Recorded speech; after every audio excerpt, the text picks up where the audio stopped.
जियो को मार्केट में आना बहुत मुश्किल था, इसीलिए फ्री करके एंट्री ले लिया। कार की बड़ी बड़ी कंपनी की राज करने की वजह से टेस्ला का आना नामुमकिन था, पर इलेक्ट्रिक कार बनाकर, ऑटो ड्राइवलिंग बनाकर टेस्ला ने मार्केट में एंट्री ले ली। ये एग्जाम्पल एक कंपनी का है। ऐसा बहुत जगह मिलता है जहां सक्सेसफुल होने के लिए कई कंपनी और कई लोग किसी एक चीज का सहारा लेते हैं, जिससे आज हम इस वीडियो के अंदर सीखेंगे, जिसे कहते हैं रिक्रिएट योरसेल्फ। जैसे कि एलोन मस्क ट्विटर का सहारा लेते हैं अपनी बातों को स्पीड करने के लिए और फैलाने के लिए। एक बार एलोन मस्क ने टेस्ला से ज्यादा पैसा ट्विटर से कमाया था, क्रिप्टो में इन्वेस्ट करके और उस क्रिप्टो को हाइड करके ट्विटर में बिल्ड करके। ट्विटर पर एलोन मस्क बिल्ड करके कॉमेडी करके वो अपने ट्वीट से लोगों को कनेक्ट करते हैं और उसी चीज का बहुत अच्छे तरीके से फायदा उठाते हैं, जिसे आज हम इस वीडियो में समझेंगे। कि अब इस चीज को मेरे फेवरेट रोबोट ग्रीन ने अपनी किताबों में 48 फैसलों से पावर का नाम देते हैं। रिक्रिएट योरसेल्फ यानी अपनी शक्तियां नहीं चल रही है। अगर आपकी कोई चीज मार्केट के अंदर नहीं चल रही है तो मार्केट के अंदर जो लोगों को पसंद है वहां देकर अपनी चीजों को बीच में रख दो, जिससे आप टफ से टफ गेम को, टफ कंपटीशन को जीत सकते हो। फिर चाहे बिजनेस हो, गेम हो, पैसा हो या लाइफ हो। चलो इस बात को समझते हैं हम डिस्पेक्टर की स्टोरी से, जिनका नाम था जूलिया साजा। इन्होंने राजा बनने के लिए बड़ा ही स्मार्ट गेम खेला, वो मैं समझेंगे। ये राजा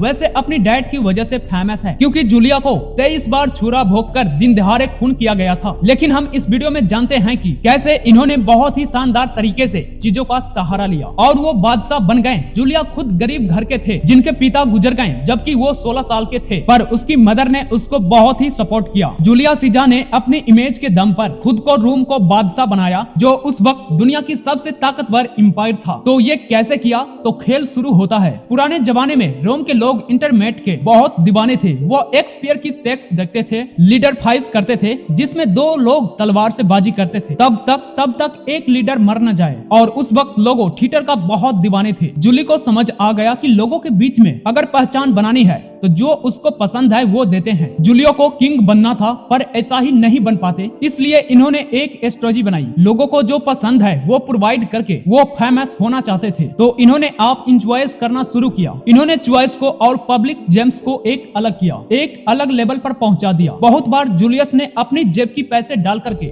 लोगों को स्विच दिखाए। उसकी पॉपुलैरिटी लोगों में काफी दूसरों में बढ़ती गई, जिससे उनको पावर मिलती रही। उन्होंने अपनी इमेज को एक ग्रेट पब्लिक चित्र डेमो बनाई, जो कि उस वक्त रोम में बहुत बड़ी बात होती थी। अब जूलियंस को पॉम्पी नाम के राजा को मार करके रोम पर राज करना था, तो एक बार जरूर इससे जहां की जम्बू की तरफ जा रही थी, जहां वो और रोम के जनरल्स रुके हुए थे, तो वहां एक नदी गुजर रही थी, जिससे पार करने का मतलब है पंपिंग से जंग लड़ना। जूलियस ने कहा अपने आदमियों से कि क्या हमें नदी पार करके जंग छिड़नी चाहिए, और इन्होंने एकदम एक्टिंग और एकदम नाटक के स्टाइल में बोला था। और फिर जूलियस ने अपने आदमियों को इशारा कर दिया नदी की तरफ, मानो जैसे कि रोमांसियन भगवान की खुद ये जंग लड़ने के लिए कह रहा हो। और 1 साल की जंग के बाद में पंपिंग को मारकर जूलियस सीधा रोम का बादशाह भी बन गया। अब पंपिंग के मरने के बाद में रोम में और ज्यादा इंटरटेनमेंट बढ़ गई। रोम की हर गली में शोर हो रहे थे, दूर दूर से हजारों लोग यही शौक देखने के लिए आते थे। जूलियस ने उसने खुद को लोगों के मन में भगवान बना लिया था। वो जब लोगों के सामने आता